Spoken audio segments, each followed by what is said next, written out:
La clase pasada vimos resonancia. Empezamos a ver este fenómeno que se presenta en todos los ámbitos, ¿no? Dijimos que el fenómeno de resonancia es muy común y es muy estudiable y analizable en todos los ámbitos de la ingeniería. Y bueno, en algunos casos con aspectos negativos que hay que tener en cuenta. Y en el caso nuestro, de la ingeniería electrónica, en la teoría de los circuitos, es un fenómeno que utilizamos a pleno. Por eso tiene relevancia. Ahí, cuando se produce la resonancia, hay una posibilidad de traspaso de energía, de magnificar esa transferencia de energía por cuestiones que la hemos visto la clase pasada. Dijimos que ocurre que la parte reactiva de la impedancia se iguala, la parte reactiva a la parte resistiva, a la parte inductiva y la parte capacitiva, perdón. Entonces se anula la parte reactiva, que es la energía entretenida. La impedancia se hace igual a la resistencia y allí se produce la transferencia de energía en forma irreversible, ¿sí?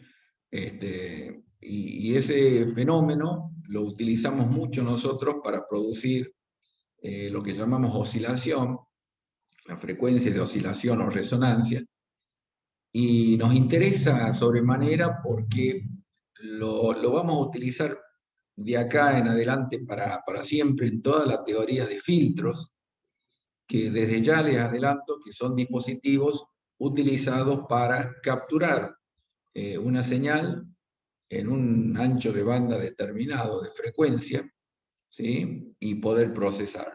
¿De acuerdo? Así que esa es la relevancia que tiene este tema.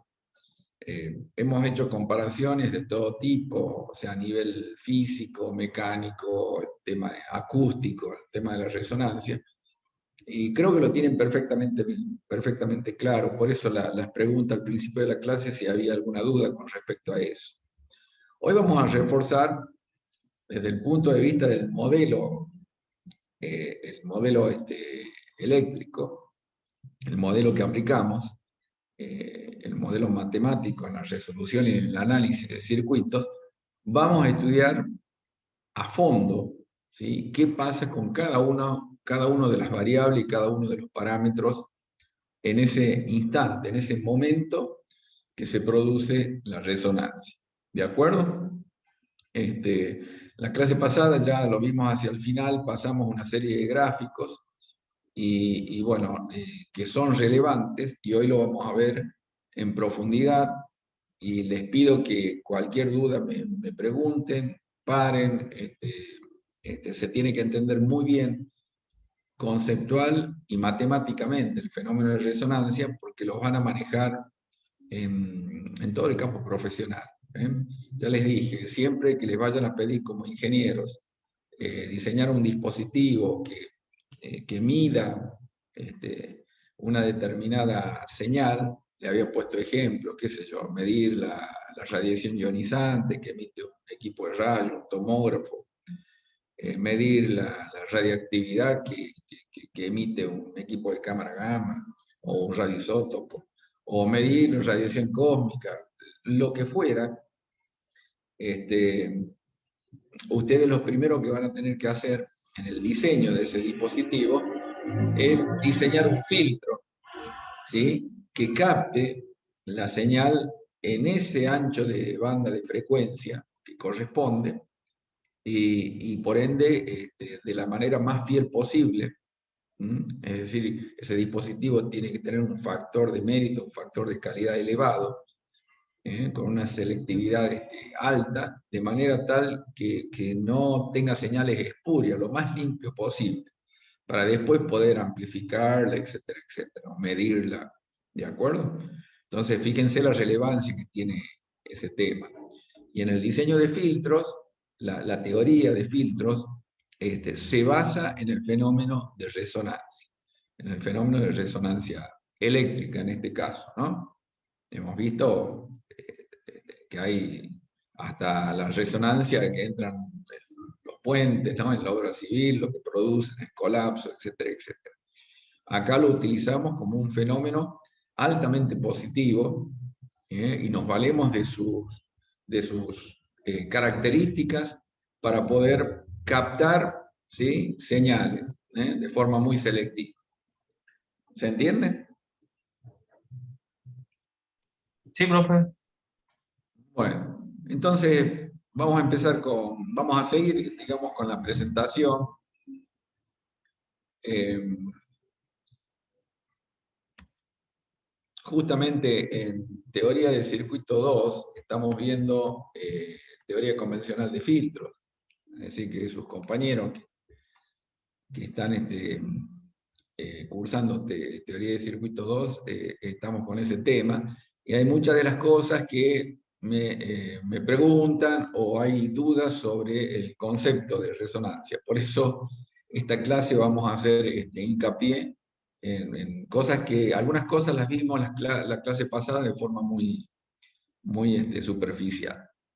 ¿Están viendo ahí la presentación? Sí, se ve, profe. Bueno, lo que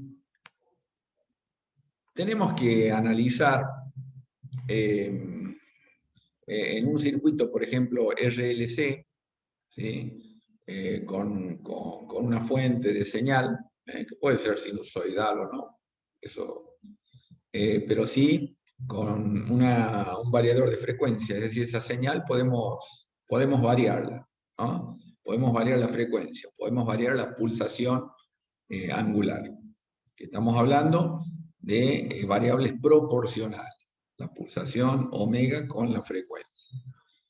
Estos son todos los parámetros, RLC, ¿sí?, que son los parámetros concentrados que tenemos en todo circuito pasivo, ¿sí?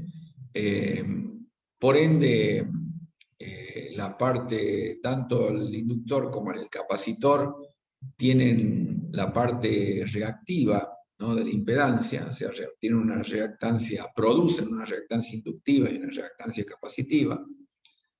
Ambos producen una reactancia resultante. Todos los parámetros, ¿sí?, constituyen una impedancia, y esa impedancia, recuerden que es el parámetro característico del circuito, es lo que caracteriza el circuito, pues está constituido por todos los parámetros que hay en él, en este caso por RLC, pero en módulo y en fase. Por eso acá vemos impedancia y vemos la fase de la impedancia, es el módulo y la fase de la impedancia, ¿sí? Estos serían los parámetros principales del circuito.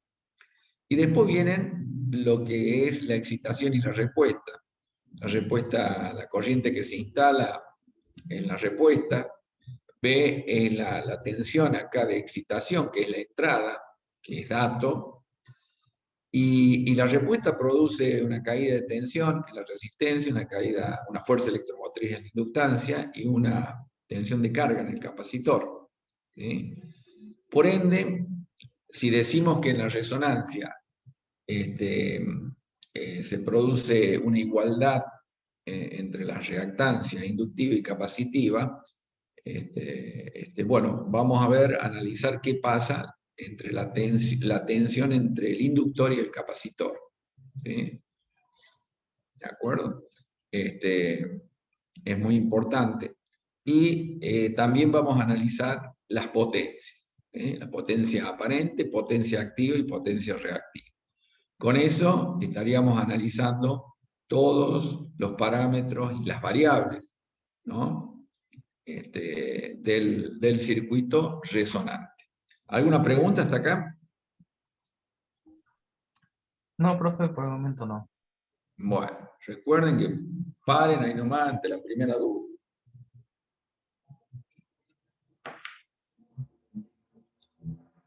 Bueno, y vamos a graficar absolutamente todo. Todo en función de la frecuencia. ¿De acuerdo? Por eso, cada uno de estos gráficos representa todos esos parámetros y variables que hemos mencionado. Empecemos los parámetros concentrados, resistencia, inductancia y capacidad. Pregunto, ¿son dependientes o independientes de la frecuencia? Esos Solamente valores los reactivos son independientes. Independientes. Independientes, perdón. Ah, independientes. Es decir, cambio la frecuencia y no cambia el valor de la resistencia. No cambia el valor inductivo de la bobina. No cambia el valor en microfaradios del capacitor. Eso queda claro, ¿no? sí, profe. Bien. Entonces en la gráfica vamos a tener cada uno de esos parámetros en ordenada y en abscisa tenemos la frecuencia, la pulsación angular. ¿Mm? Fíjense que hay tres gráficos constantes. Resistencia, inductancia y capacidad, que los llama F1, F2 y F3 en función de la frecuencia. Son constantes, obviamente, son independientes de la frecuencia, pero dijimos que todos los parámetros del circuito vamos a ver qué pasa cuando varía la frecuencia y qué pasa en la frecuencia de oscilación o frecuencia de resonancia. ¿Estamos de acuerdo? Entonces, partimos con la gráfica de estos tres parámetros como constantes. ¿Sí? Después tenemos la reactancia inductiva y la reactancia capacitiva. ¿Cómo son la reactancia inductiva y la reactancia capacitiva con respecto a la frecuencia? ¿Dependen de la frecuencia o no? Sí, Sí, Muy depende. bien. Muy bien. Ahí ya es distinto, ¿no? Recién medio que dudaron cuando dije la inductancia y la capacidad. Eso no hay que dudar, son estaba independientes de la dormido, profe. frecuencia. Claro, claro, no sé si lo entiendo. El tema es que la reactancia inductiva y la reactancia capacitiva sí son dependientes de la frecuencia. Matemáticamente, ustedes saben que XL es omega L. Acá lo tienen. ¿Sí? Fíjense que es una función lineal. ¿Sí? Acá dice F4. Entonces, esto es, para la frecuencia 0, la XL es 0. Y cuando tiende a infinito en forma lineal. ¿Sí? Entonces, es esta gráfica. ¿Y cuál es el valor de la pendiente? El valor de la pendiente es la inductancia. ¿Sí? L. Yo para cambiar la pendiente esta de XL tengo que cambiar el valor de inductancia o cambiar la bobina. ¿Está claro? Sí, profe. Muy bien. Vamos a la otra reactancia, que es la reactancia capacitiva. ¿A qué es igual? A 1 sobre omega C. ¿Mm? Fíjense que esa función, ¿sí?, es F5 y la gráfica, ¿sí?, acá está XC, esta línea punteada, viene de esta manera. ¿Por qué? Porque para omega igual a 0, en el origen, esta expresión tiende a infinito, por eso parte de más infinito.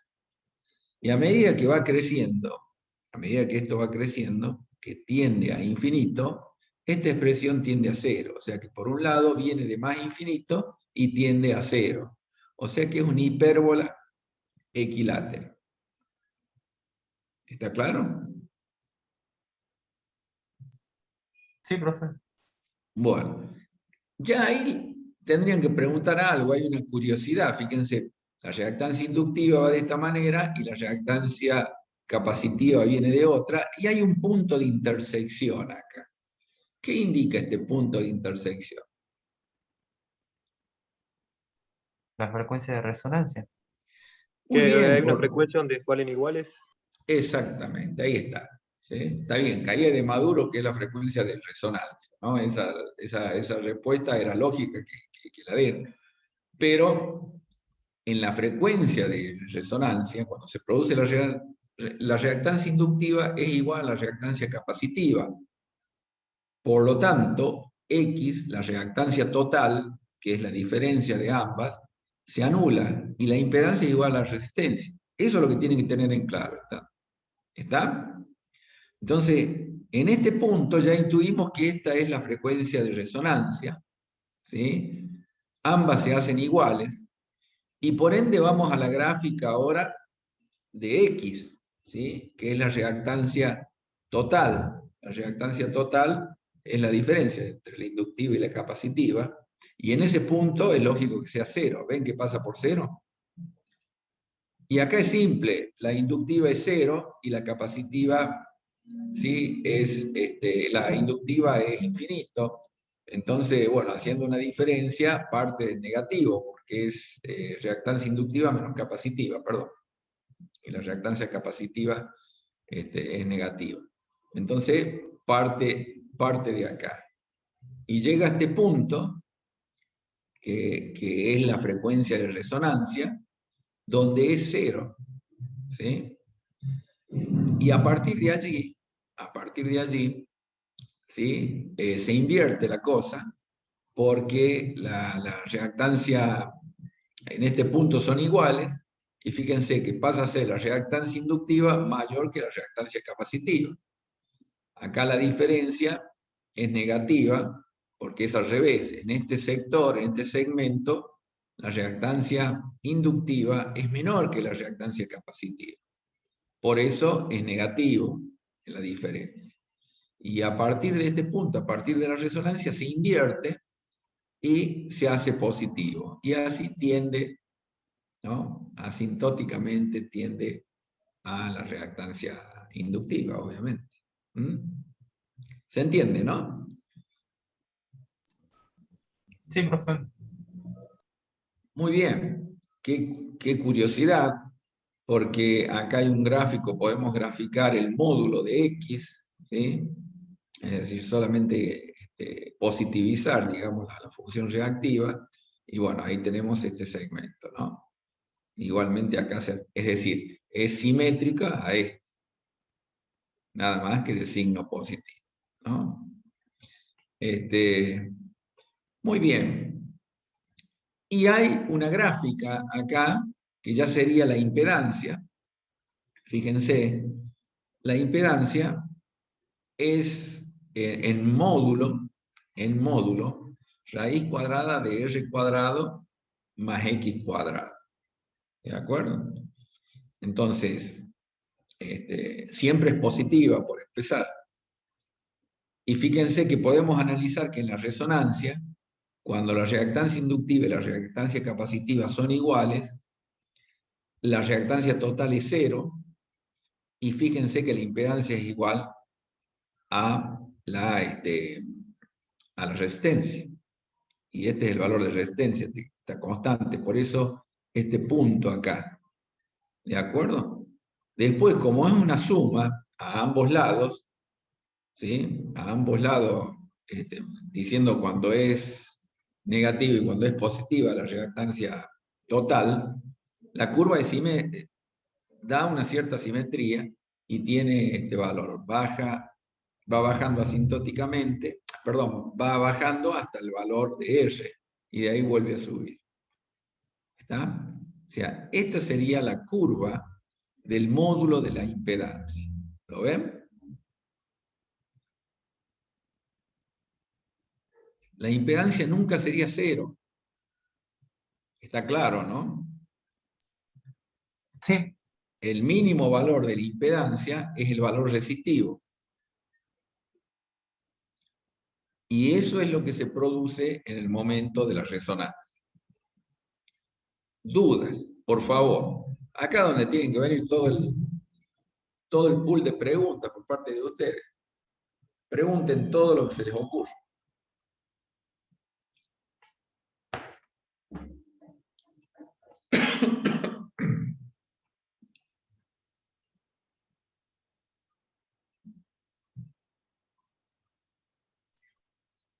No, profe, por el momento creo que no hay preguntas. Esto, o sea, está bastante claro. ¿Se entiende todo? Sí. Bien. Ahí está la gráfica concentrada en estos valores. Y hasta ahora no hemos graficado la fase. ¿Sí? Aquí es igual, bueno, ahí está el módulo, ¿no? Raíz cuadrada de r cuadrado más x cuadrado. Ese es F7, ¿sí? Que es esta gráfica. Y la fase, ¿cómo sería? A ver. Ya que no La está, fase aprovechemos. arranca. La fase arrancaría en, a ver si no me equivoco, ¿A qué en es igual la fase? menos pi sobre 2, ¿no es cierto? Exacto, Y pasa por cero en la frecuencia de resonancia y se va a pi sobre 2 para cuando tiende infinito la frecuencia. exactamente. Muy bien.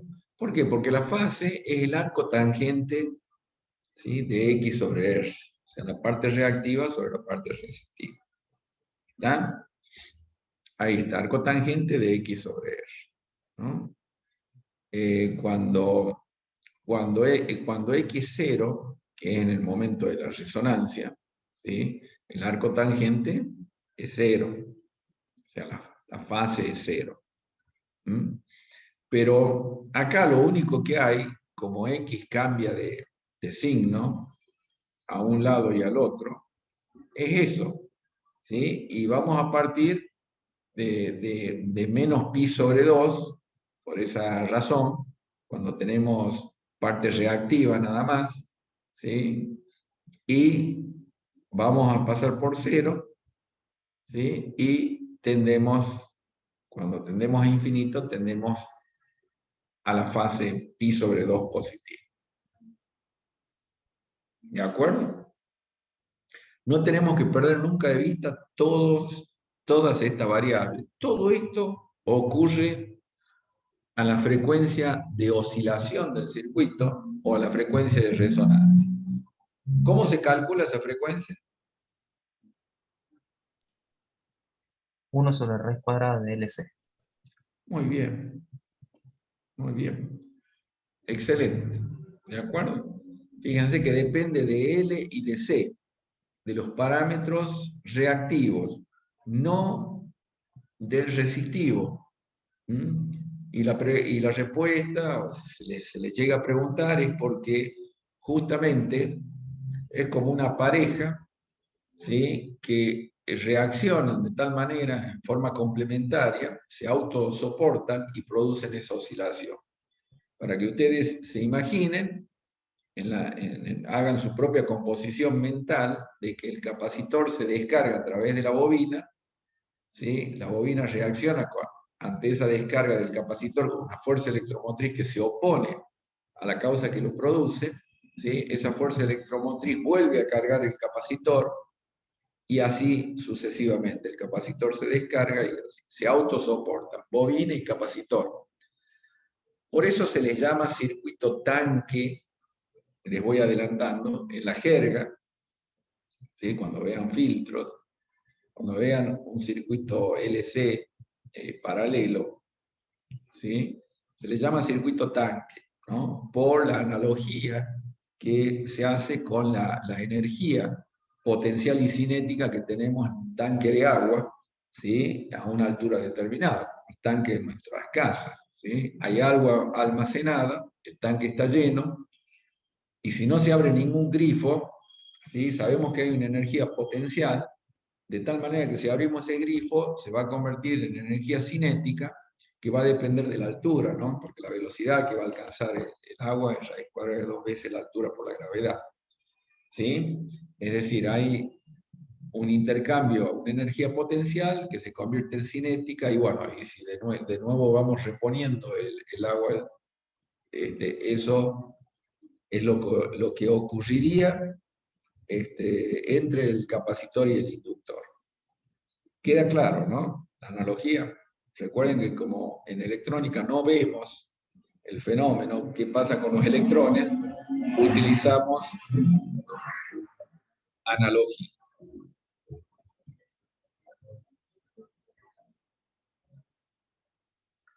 ¿Venimos bien hasta acá?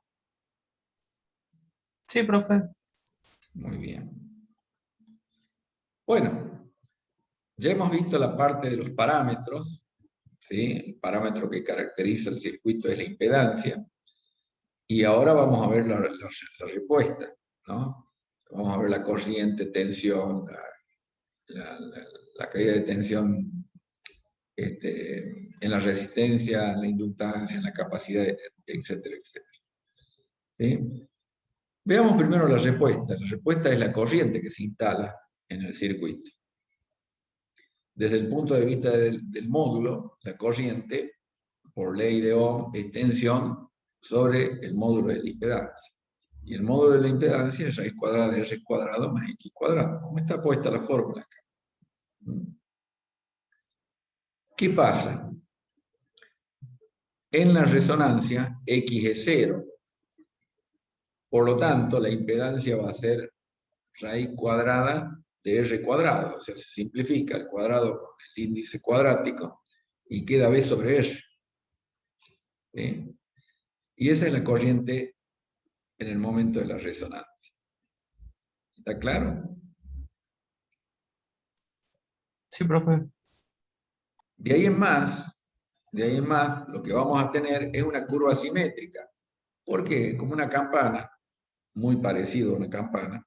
¿Por qué? Porque sabemos que la reactancia cambia simétricamente hasta que se hacen iguales, o sea, hasta la resonancia. La reactancia inductiva y la reactancia capacitiva, ¿sí? Van achicando la diferencia hasta que se hacen iguales, el punto máximo, y después al revés, o sea, como esa diferencia está elevada al cuadrado, se vuelve simétrica. Entonces la corriente tiene esta respuesta, o la respuesta del circuito es que va creciendo la corriente hasta que llega al valor máximo en el momento de la resonancia. ¿Ven cómo se explica que justo a la frecuencia de resonancia tenemos máxima corriente? Y después decae. A medida que seguimos cambiando, aumentando la frecuencia, empieza a decaer con la misma ley. ¿Sí? Sí, profe. ¿Qué otra, qué otra respuesta de todas las que ven acá arriba tendría esta misma ley de variación?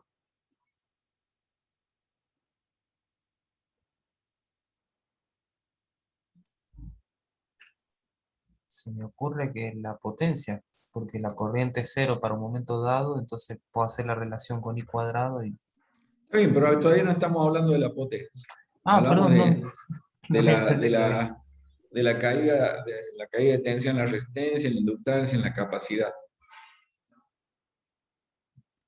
De estas que quedan acá, ¿cuál sería igual a esta ley de variación? VLC, creo, porque se vuelve nulo en el punto de, ¿cómo se llama? De resonancia. Oh, a ver.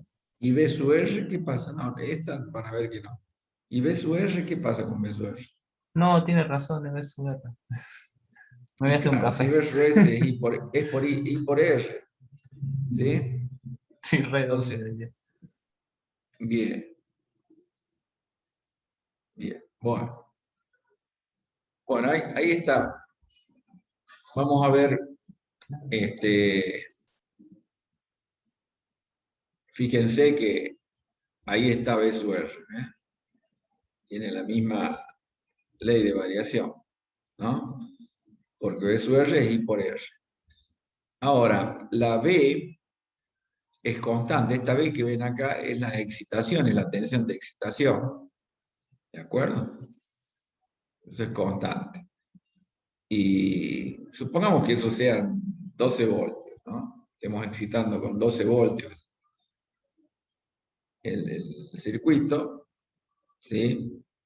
Y bueno, esa sería la tensión constante.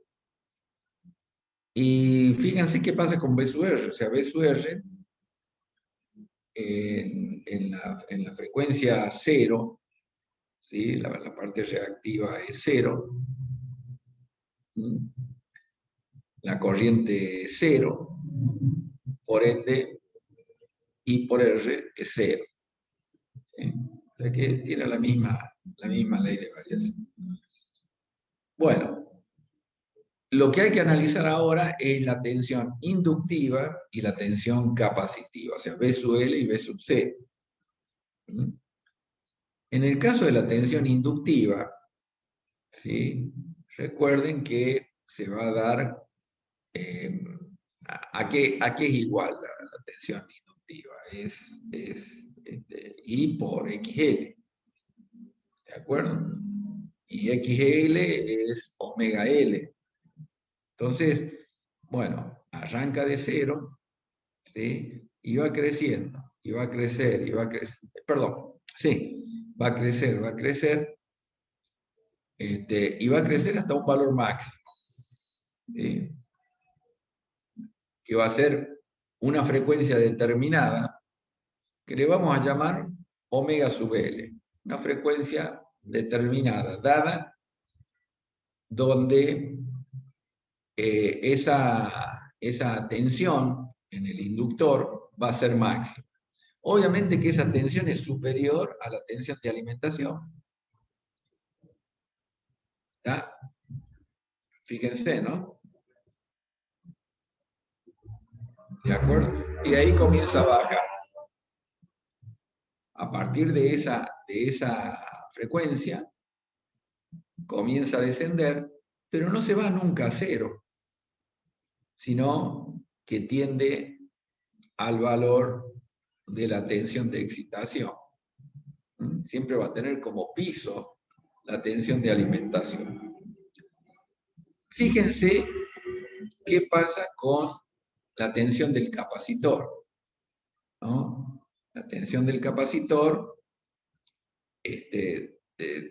va a ser, recuerden, va a ser igual a la corriente por la reactancia capacitiva, y la reactancia capacitiva es 1 sobre omega C, ¿sí? Y al ser omega 0, ¿sí? No parte de, fíjense que no parte de 0, sino parte de la tensión, de esta tensión constante de excitación.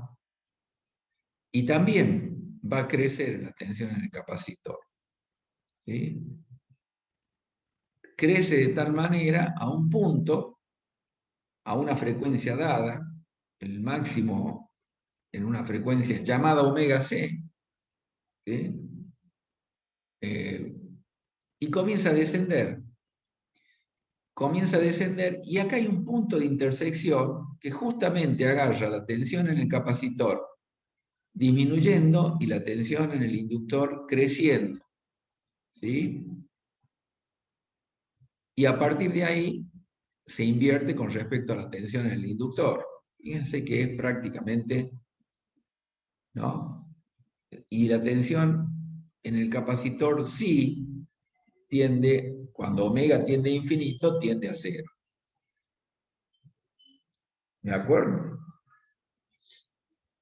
Entonces, es muy importante, ahora podríamos ver la tensión en el otro gráfico, vamos a ver la tensión entre inductor y capacitor.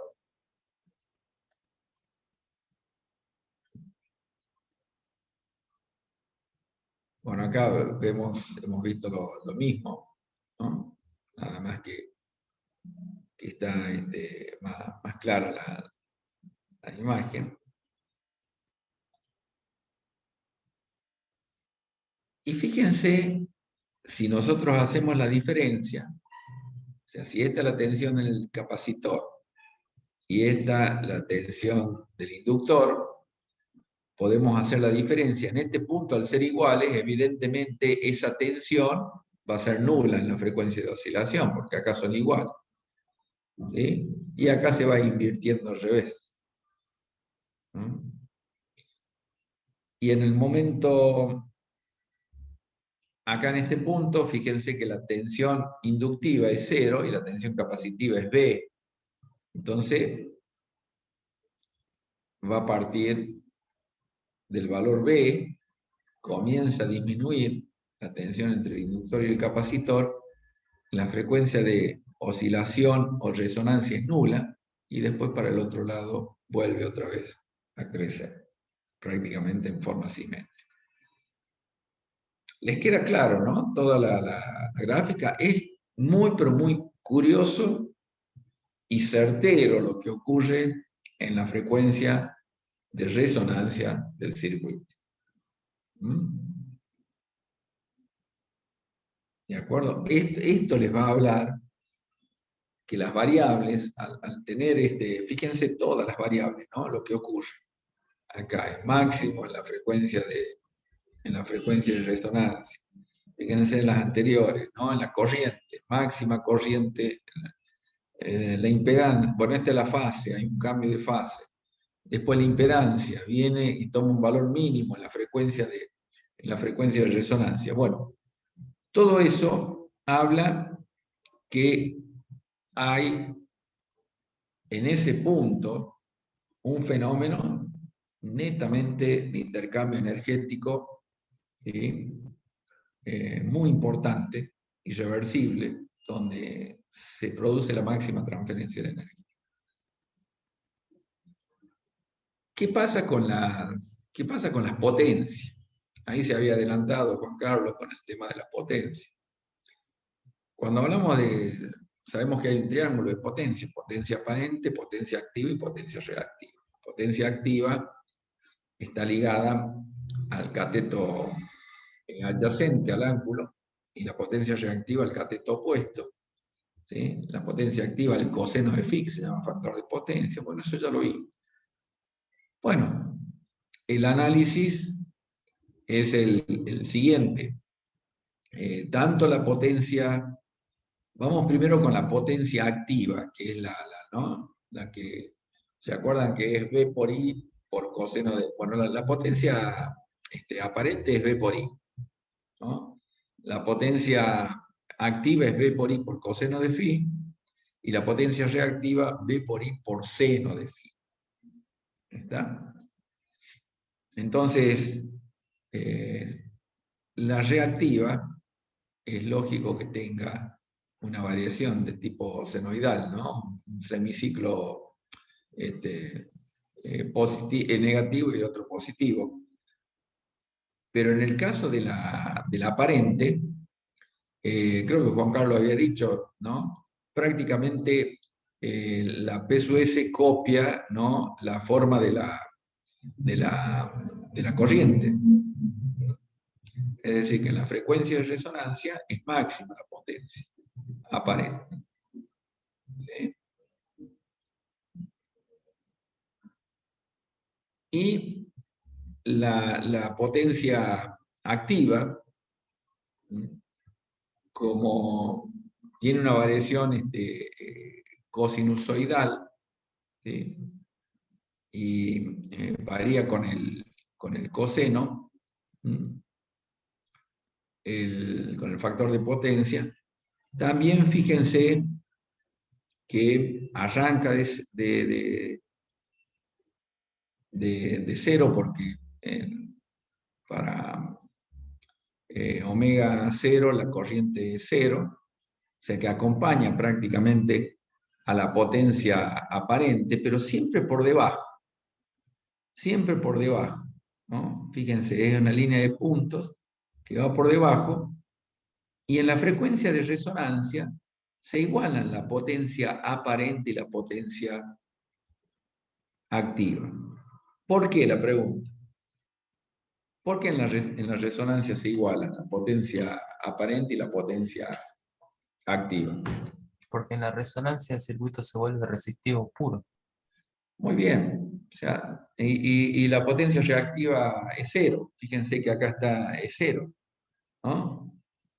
Y pasa por 0 y bueno, después cambia, ¿no? La potencia reactiva, se hace positiva. En esta primera fase donde va creciendo la potencia aparente y la potencia activa, la potencia reactiva decrece, se hace más negativa, ¿no? Hasta que llega un punto en que son iguales y se anula. Esto es como si fuera un gráfico simétrico hasta que se anula, ¿no? Y de ahí se cumple para el otro lado lo mismo. ¿Está claro?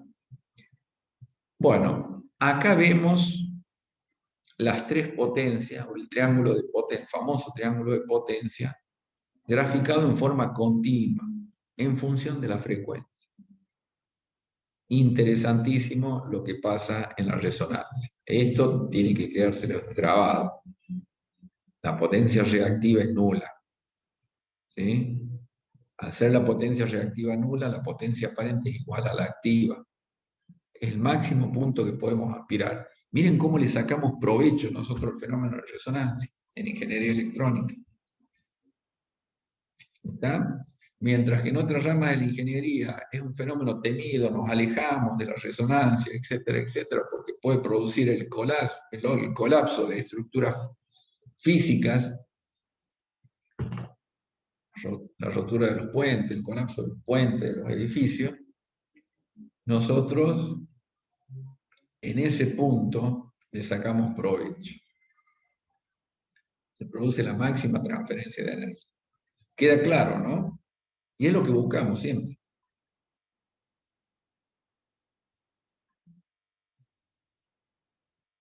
Sí, profe, está clarísimo.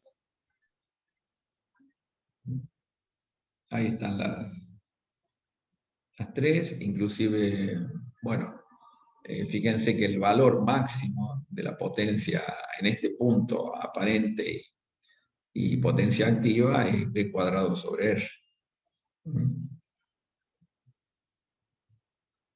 O podríamos también decir que es I cuadrado por R, ¿no? De acuerdo, en este punto. Muy bien. ¿Qué pasa después de ver todo esto? Hemos analizado a fondo todas las variables, todos los parámetros y las variables en un circuito resonante, serie. Ya vamos a ver la simetría que hay o la bidireccionalidad que hay con respecto a un circuito resonante paralelo. Esto hace que nosotros podamos disponer de tal manera los elementos, los componentes, y que se comporten de una determinada manera con respecto a la frecuencia. Por ejemplo, si hablamos de circuito pasatodo, es decir, que todo va a pasar, ¿no?, sin afectar, pasatodo sería independiente de la frecuencia. Por ejemplo, esta disposición, ¿no?, resistiva pura, un R1 acá y un R2 acá, por más que varíe acá la frecuencia de esta señal, va a pasar absolutamente todo. Fíjense que es independiente de la frecuencia, siempre va a tener un valor constante. Pero no tan solo lo puedo conseguir con R, con C también, ¿no? Si yo dispongo dos capacitores, ¿sí?, de esta manera, también pasa todo. Y si dispongo dos inductores, también serían circuitos pasa todo. ¿Queda claro, no? Sí, profe. Así que ya tenemos que empezar a ver, o sea, no tan solo resistivo puro, sino con las capacidades y con la inductancia, con esta disposición, yo lo hago independiente, ¿sí?, de la frecuencia. Y luego haciendo todo el análisis anterior, porque primero la resistencia, la capacidad y la inductancia propiamente dicho son independientes de la frecuencia. Lo que cambia es la reactancia inductiva y la reactancia capacitiva. Y bueno, ese es el juego que tenemos acá. Al disponerlo de esta manera, conformaríamos circuito pasatodo. Un circuito pasabajos sería tener una resistencia acá a la salida y una inductancia en la rama superior. Y porque acá la reactancia que cambia en omega L, ¿sí?, a medida que aumenta la frecuencia, va a aumentar la impedancia de esta rama, ¿sí? Entonces, eso hace que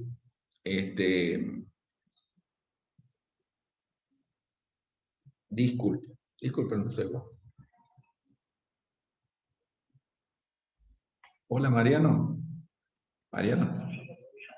Mira, estoy en una clase virtual ahora de la Universidad Tecnológica, pero no, yo te voy a llamar porque sí, me contacté con la gente de Catamarca, con la directora del hospital, le pasé un presupuesto, ya te voy a comentar, ¿eh? Te comento bien después. Al pelo.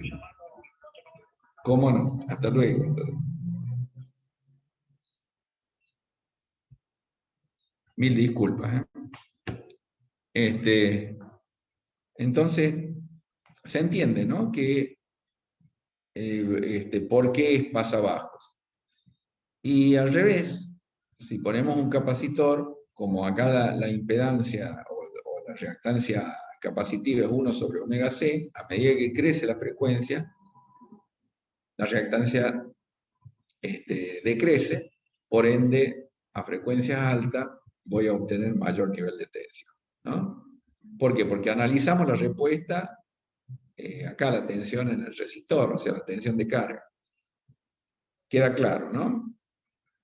Esto es muy importante que lo entiendan, porque trabajamos mucho en teoría de circuito 2 con filtros, ¿sabes?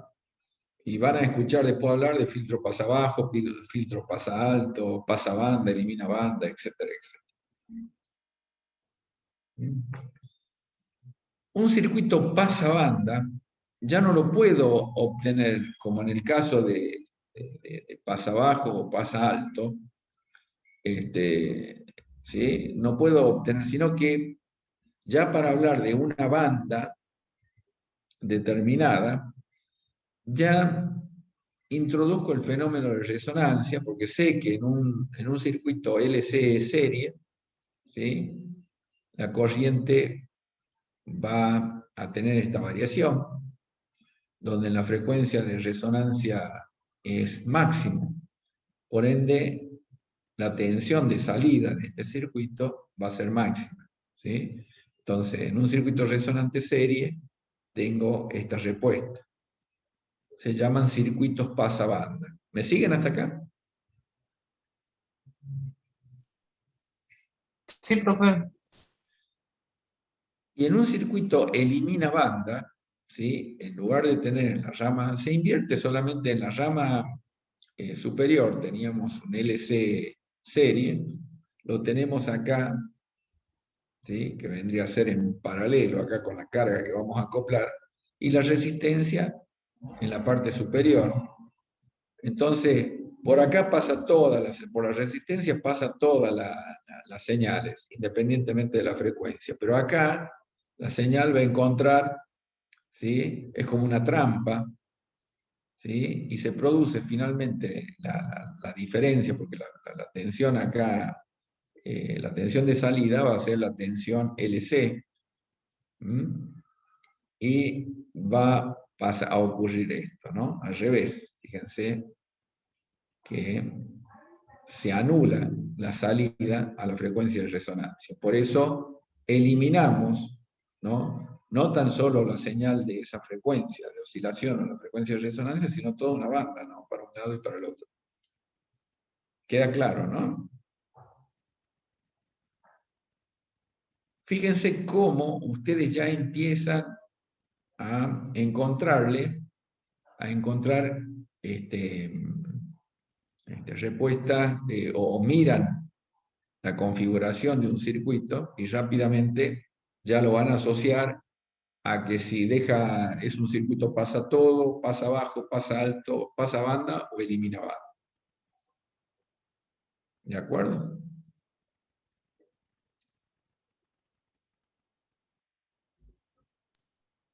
Sí, profe. Muy bien. Bueno. Entonces, esto está ligado a toda la teoría de filtros que la van a ver después. Así se van a denominar los circuitos, que ahora le llamamos así, ¿no? Y dentro de los circuitos no selectivos, digamos, serían los pasa todo, y dentro de los circuitos selectivos tendríamos pasa bajo, pasa alto, pasa banda o elimina banda. Filtros. Y ahí es donde hablamos del tema de selectividad. ¿Sí? La selectividad, relación entre la energía reactiva y la activa de un circuito. Intercambio energético distintivo según la frecuencia, ¿no? La selectividad es una relación, o sea, por ende podemos definir un factor de selectividad, que es el cociente entre la potencia reactiva, ¿sí? Y la activa.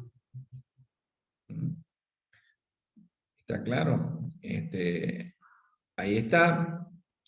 Ese factor de selectividad o factor de mérito mide la mayor o menor capacidad de un circuito resonante para discriminar señales de ciertas frecuencias, ¿no?, con respecto a la restante. ¿Está claro? Sí, profe. Muy bien, entonces podemos calcular ese factor de mérito, ¿sí? Y se define la selectividad como la capacidad de un circuito resonante para discriminar señales de ciertas frecuencias frente a la restante. Y ahí tenemos las expresiones. Está el factor de mérito o factor de selectividad. Lo calculamos en función de la definición de varias maneras, ¿no? Fíjense que está en función, ¿no?, de la frecuencia de resonancia siempre, ¿no? Está en función del inductor y la resistencia, en algunos casos, y también lo podemos calcular en función de la frecuencia de oscilación, la capacidad y la resistencia. Es decir, que tenemos varias formas de calcularlo.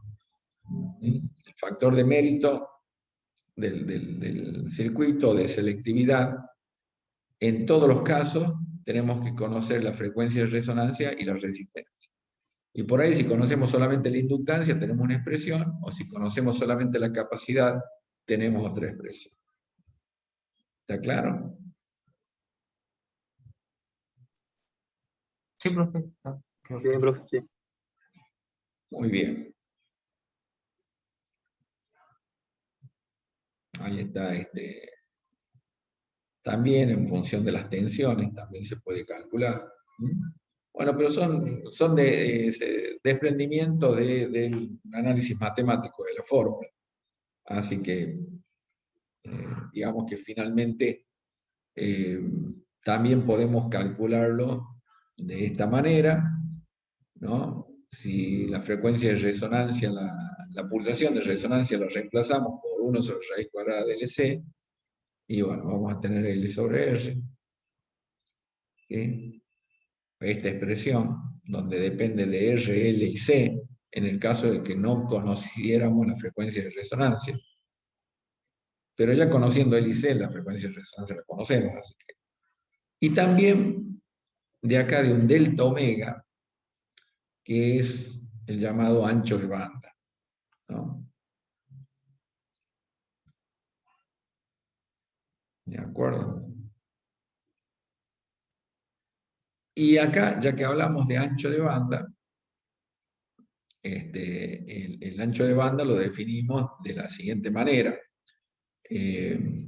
Dijimos que si esto es el gráfico de la corriente y el punto de máxima corriente es la de frecuencia de resonancia, y esa curva es simétrica, ¿sí?, es simétrica con respecto a la frecuencia de resonancia, hay una frecuencia anterior y una frecuencia posterior, ¿sí?, que se denomina omega 1 y omega 2, ¿sí?, donde si hacemos un análisis, esto matemáticamente llega al 75%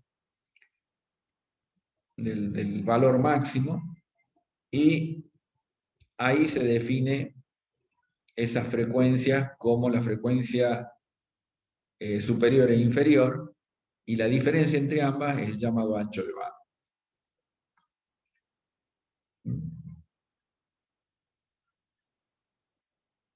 ¿Sí? Fíjense, ¿no?, la expresión omega 2L menos 1 sobre omega 2C da un valor constante, y al revés, 1 sobre omega 1C menos omega 1L también. Entonces partimos de esa. Es decir, podemos manejar matemáticamente en el momento de la resonancia, y podemos manejarnos con proporciones para determinar, ¿sí?, que la frecuencia de oscilación la puedo poner como también en función de esa frecuencia, ¿no? frecuencia de resonancia como omega 1 más omega 2 sobre 2, o raíz cuadrada de omega 1 por omega 2. Es decir, es la media aritmética, ¿no? ¿De acuerdo? Todo eso haciendo el análisis matemático en la resonancia. Fíjense que la frecuencia de la pulsación de resonancia al cuadrado es 1 sobre LC, y también raíz cuadrada de omega 1 por omega 2. ¿De acuerdo? Y Sí, profe. ya le llamo a esa diferencia omega 2 menos omega 1 delta omega o ancho de banda. ¿Sí?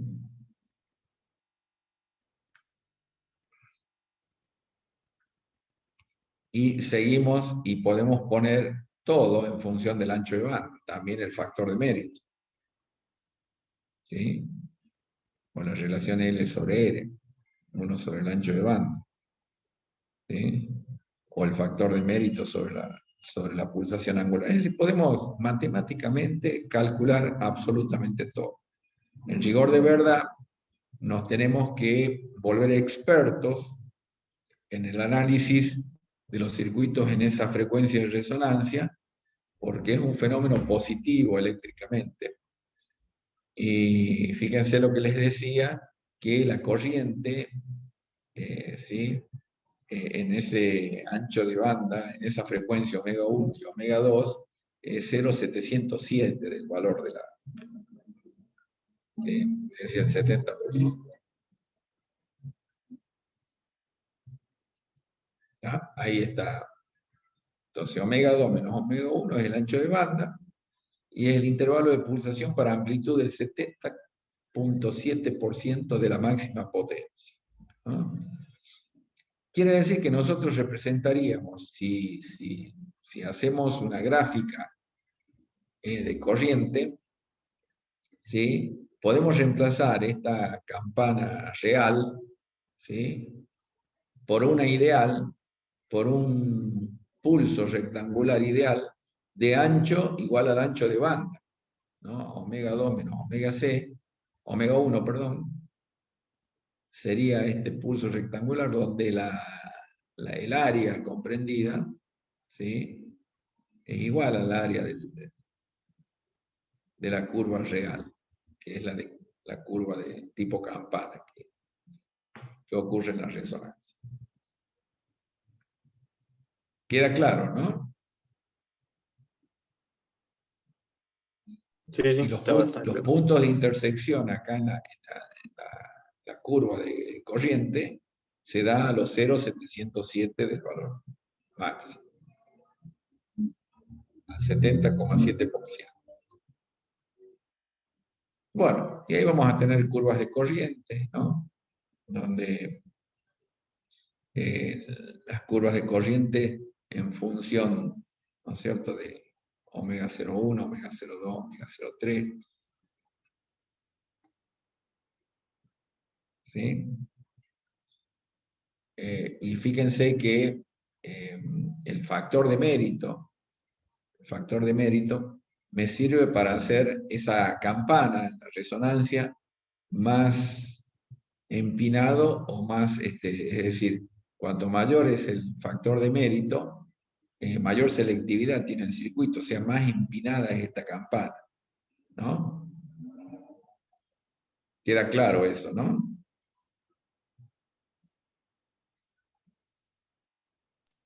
Sí, profe. Fíjense acá que el Q03 sería el circuito que tiene mayor factor de selectividad o de mérito, y sería esta curva, la interna, la campana más angosta, por lo tanto, más selectiva.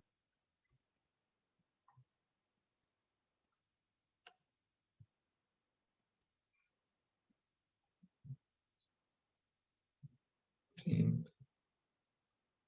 Acá vemos cómo jugamos con las resistencias, si tenemos tres resistencias de valores diferentes, tres inductancias de valores diferentes y tres capacidades. ¿sí? Cómo varían factor de mérito, varía de forma proporcional a la corriente, ¿no? Y también tenemos posibilidad de aplanar también, en función de esos valores, aplanar, es decir, si tenemos una resistencia menor, acá una intermedia y una resistencia, una resistencia mayor, y la R3 es menor, ¿sí? Ahí vamos a ver que aplanamos la curva, ¿no? ¿Está claro? Miren cómo se aplana la curva. Muy parecido a lo que ocurre en una campana de Gauss, ¿no? Ustedes vieron la curva de campana de Gauss, ¿no? Que se aplica a una curva de distribución normal, que se llama. Sí, la vimos sin probabilidad. Bien. Bueno, entonces es muy importante. Fíjense cómo jugamos con los valores, podemos aplanar la campana en la resonancia o ¿no? Podemos hacerla más selectiva, hacerla más angosta la campana. Acá estamos siempre con el mismo valor máximo, ¿sí? Son iguales, fíjense la resistencia. Acá R1, R2 y R3 es la misma resistencia. Entonces, si yo tengo la misma resistencia en los tres casos, ¿sí? Voy a tener el mismo valor máximo de la campana. Lo único que van a variar, al variar L y C, o sea, la inductancia y la capacidad, va a variar el factor de mérito, va a variar la selectividad de la curva. En cambio, en esta otra, ¿sí? Si ya varío la resistencia, ¿sí? Y además, por supuesto, varío la inductancia y la capacidad, tengo la posibilidad de aplanar la campana, es decir, ese valor es diferente, el valor máximo va a ser diferente, va a depender del valor de resistencia que ponga. Queda claro, ¿no? Sí, profe. Y bueno, para terminar con una resonancia paralelo, hay un principio de dualidad, ¿no? Es decir, la resonancia se da tanto en un circuito serie como en un circuito paralelo. Lo que cambia es prácticamente el enfoque matemático, es decir, en un circuito serie lo que caracteriza ese circuito serie RLC es la impedancia. Y en un circuito paralelo lo que caracteriza ese circuito RLC paralelo es la admitancia. Y la admitancia es la inversa de la impedancia. Es una creación nuestra, es decir, invertirla, por una cuestión de comodidad operativa, de cálculos, ¿sí? Pero el fenómeno es el mismo. Ahora, en un caso, en una configuración, la impedancia es lo que caracteriza el circuito y en el otro la admitancia, que es su inversa. Por lo tanto, también vamos a tener curvas en la resonancia paralelo. Vamos a llegar a determinar, ocurre lo mismo, nada más que al ser inverso, se da al revés, ¿no? Entre la parte reactiva, entre la parte reactiva sobre todo. Y teniendo en cuenta que la resistencia, 1 sobre resistencia igual a conductancia, y 1 sobre X es la susceptancia.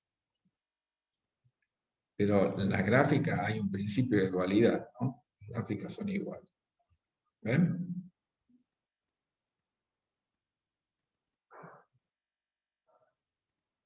¿Sí? Entonces podemos llegar a una curva universal de resonancia, ¿sí? Donde vemos que la fase, ¿no? Cómo cambia, pasa por 0, ¿sí? De positiva a negativa, y cómo en la resonancia, ¿sí? En la resonancia, el valor de resonancia, cómo la corriente es máxima, ¿no? Estas son llamadas curvas universales de resonancia. ¿De acuerdo?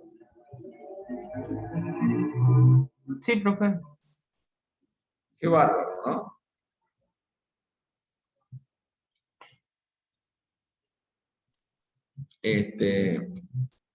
¿Alguna pregunta, muchachos? Me hacen hablar mucho ustedes.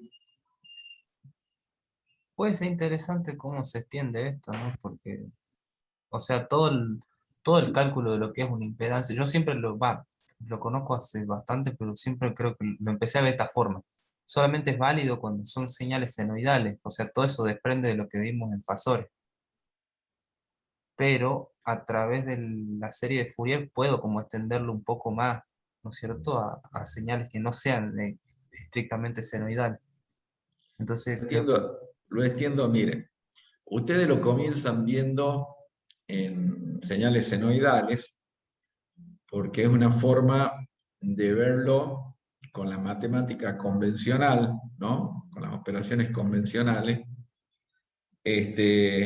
pero se extiende después a todo tipo de señal, porque tenemos una herramienta de la matemática superior que se llama transformación, que la vamos a ver. Estamos en el capítulo, este es el capítulo 7, ¿no? 8. Vemos poliarmónica, la clase que viene, y creo que sí, una clase de poliarmónica. Y en la siguiente vamos a ver función de transferencia, polos y ceros, transforma de Laplace. Y ahí cambia todo, porque ahí hacemos extensivo a todo tipo de señal. ¿Me entienden? sí, Porque, me surgen esas preguntas, ¿no? Habíamos dicho que era estrictamente senoidal, pero ahora me surge la pregunta de cómo va a ser la fórmula que define la impedancia para otras señales, ¿no? con la transformación se soluciona todo, con la transforma de Laplace, porque ya no vamos a trabajar en función de omega solamente, que es la frecuencia imaginaria, ¿sí? La pulsación imaginaria, sino vamos a trabajar en función de S, que es la frecuencia compleja, con la variable de Laplace, y que eso es abarcativo a todo tipo de señal. ¿Saben? Así que digamos que todas estas explicaciones en el ámbito de señales senoidales sirve para afianzar el concepto y después es extensivo a todo tipo de señal. Lo que estamos hablando para las funciones sinusoidales se extiende a todo tipo de señal. Es maravilloso. El salto del manejo del modelo matemático cuando se usa transformaciones, es tremendo.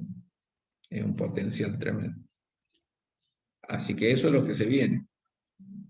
Por eso es importante que hayan entendido hasta acá. No nos va a dar un spoiler, profe, de cómo es la fórmula de impedancia. ¿Eh? No nos va a dar un spoiler de cómo es la fórmula de la impedancia para No, otras sí, señales. sí, por supuesto, ¿no? Lo vamos a analizar a fondo. Además, el objetivo en teoría de circuito 1, ustedes terminan la materia diciendo, che, a través de la transformada de Laplace podemos extender a todo tipo de señales y arrancamos teoría de circuito 2 con función de transferencia, o sea que, ¿me entienden? Ya trabajando en el dominio S. Por eso no se adelante, o sea, en realidad le voy adelantando el final de la película, pero un poco para que vaya imaginándose o disipando las dudas de que todo lo que está viendo va a ser extensivo a todo tipo de señal. ¿Saben? Bueno, profe, ¿De acuerdo? Así que es muy interesante, porque, claro, todo, si ustedes se remontan a las primeras clases de teoría de circuito 1, y arrancamos diciendo que una señal sinusoidal en función del tiempo puede ser equivalente a un vector giratorio, ¿sí? Que gira en forma armónica a una velocidad angular, omega, ¿sí? Y de ahí nace todo el modelo, ¿no? Es decir, esa representación análoga, ese modelo, nos permite representar esa señal sinusoidal en otro, en otro, en otro dominio, que es el dominio omega, que es de la pulsación angular o de la frecuencia. Imaginar. Entonces es un modelo, pero solamente omega. Ahora le estoy hablando que vamos a terminar a todo trapo, en teoría de circuito 1, porque ya ni siquiera le va a hacer falta acordarse del modelito, sino que ya la variable, por una operación matemática que se llama transformación, es S, que es igual a sigma más menos J omega, es decir, la S tiene una parte real y una parte imaginaria, y dentro de S está el omega que hemos analizado como fasor armónico. ¿Se entiende? Y a partir de ahí, nunca más va a manejar, tanto para el diseño, para el análisis de circuito, la variable tiempo, va a manejar la variable S, porque va a manejar la transforma de Laplace.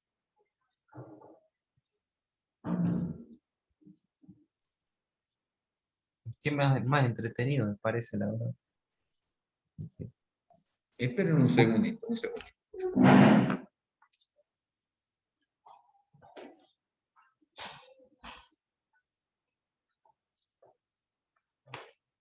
¿Qué me dice que es más entretenido? Claro, me parece más entretenido, porque, por ejemplo, vimos ahora cómo el consumo varía, por ejemplo, en la potencia, dependiendo de la frecuencia de oscilación. O sea que cosas así. Sí, sí, sí, porque en electrónica siempre vamos a hacer el análisis de la respuesta en frecuencia del circuito. Vamos a analizar eso. ¿Qué pasa cuando varío la frecuencia de la señal? ¿No? Y aún así, por ejemplo, si tenemos la red, el análisis de los circuitos de la red eléctrica, que decimos que es 50 Hz, no es 50 justo, tenemos una deriva. O sea, es una de las variables que, uno de los indicadores de la calidad del servicio es la constancia en la frecuencia, debería ser constante la frecuencia.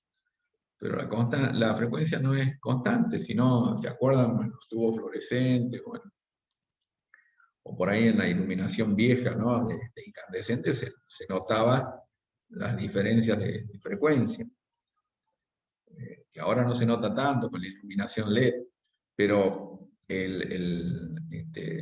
ahí se nota que hay una variación en la frecuencia. Ni qué hablar en la tensión, ¿no? ¿A quién de ustedes no se les quemó algún dispositivo? Nosotros, como ingenieros, deberíamos medir la calidad del servicio de energía eléctrica con la constancia.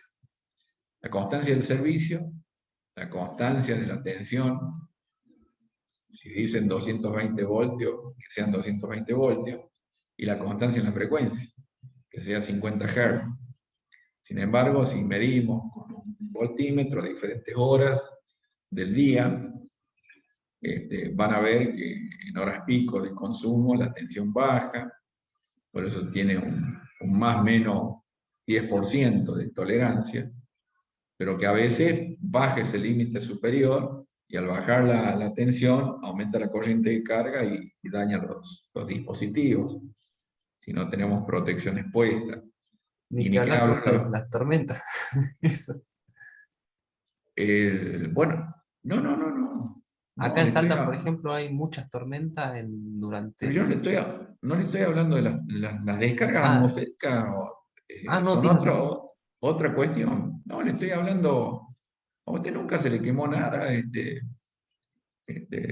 a ninguno de ustedes eh, no se les quemó algún dispositivo eh, eléctrico por variación de tensión. No le varió la tensión en la...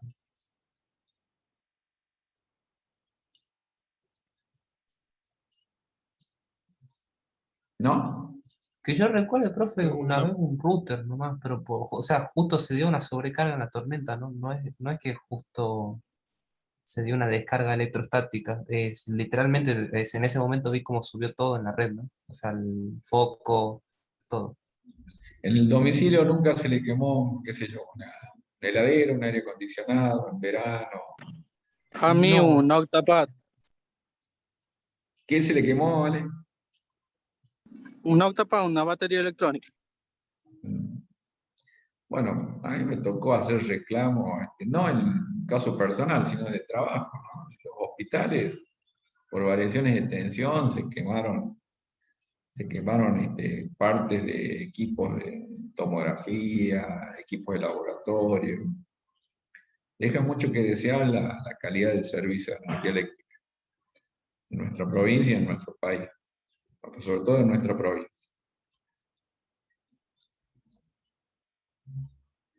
Me tocó hacer reclamos general para que reconozcan los elementos quemados, porque es parte, ¿no?, del contrato de servicio que tiene Edelar con cualquiera, encima una institución del Estado. En este caso puede ir al Hospital Verabarro, el Hospital de la Madre y el Niño. Y bueno, en algunos casos reconocían una parte, en otros no. Lo que pasa es Mi que queda abuelo todo dentro del Estado. Pero una vez reclamó y nunca le reconocieron, digamos. Una heladera se bueno, le había quemado. hay un ente donde usted tiene que apelar a un ente que se llama el EUCOP. Si lo tienen al profe Daniel Turra, creo que lo tienen, ¿en qué materia lo tienen? Lo Dispositivo. ubican en dispositivos, pregúntenle, él trabaja en el EUCOP. Bueno, yo muchas veces acudí a él para que me dé una mano, porque es el ente que teóricamente controla a la empresa de servicio distribuidora de energía eléctrica. Ahora, acá en La Rioja ocurre que el ente que controla a la empresa de servicio, ambos son del Estado, o sea, porque Edelar es del Estado y el EUCOP es del Estado, es decir, que queda todo en el Estado. ¿Sí? Son cosas que debemos saber nosotros, ¿no? Que el Estado nos mete las manos en el bolsillo y cuando tenemos un mal servicio, nos sigue metiendo las manos en el bolsillo y no realiza las correcciones que tiene que saber, que tiene que hacer. Eso desde el punto de vista tecnológico. ¿Se entiende lo que estoy diciendo, no? No voy a entrar, digamos, al terreno. Acá en La Rioja, la empresa de energía eléctrica es Edelar, es estatal, ¿no? Ustedes saben que es con la modalidad de SAPEM, que es el 98%, 99% del Estado, y el EUCOP, que es el ente que controla la calidad del servicio, cualquier reclamo que pueda hacer cualquier ciudadano, que se canalice a través del mismo Estado. O sea que por eso a su papá no le han reconocido nada. Y no le reconocen nada generalmente a nadie, salvo que mueva contacto, ¿no? Y se pueda hacer esos reclamos. Eso le pueden preguntar mejor al ingeniero Daniel. A él me hizo algunas gestiones siempre y desde el punto de vista profesional impecable, ¿no? Por ahí logramos el reconocimiento de algunas cosas.